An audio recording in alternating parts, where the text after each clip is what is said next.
Meera sat alone in her living room, the dim light from her lamp casting flickering shadows on the walls.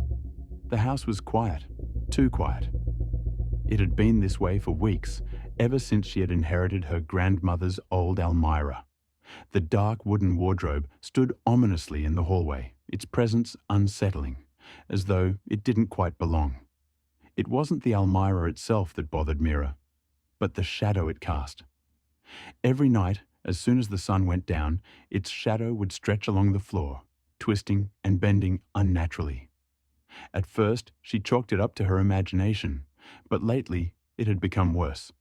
The shadow seemed to move, creeping closer to her bedroom door with each passing night. That evening, the unease was more intense than ever. She could feel the weight of something unseen, watching her. Her eyes kept drifting toward the hallway where the almirah loomed, casting its long, dark shadow down the corridor. Suddenly, there was a creak. Meera's heart leaped into her throat. She stared down the hallway. The almirah door, which had been firmly closed, was now slightly ajar. The shadow was darker, thicker, and seemed almost alive as it writhed along the floor. "It's just the wind," Meera whispered, though her voice shook.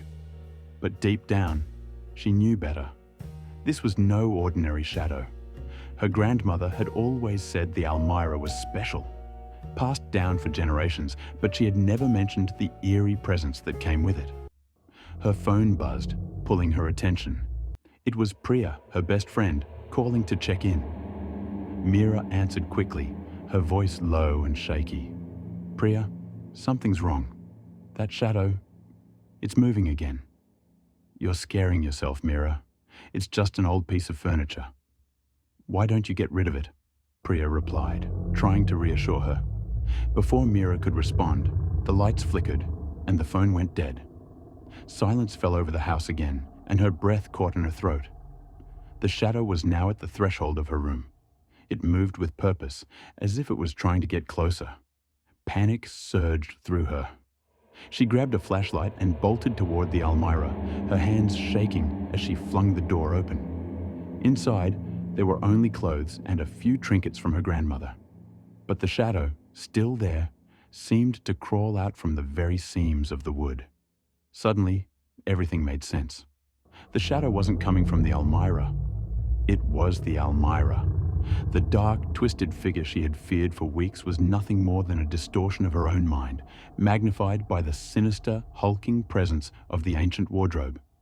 She let out a shaky laugh, backing away. But as she turned to leave, the shadow flickered once more, longer and darker than before, and this time it didn't stop moving.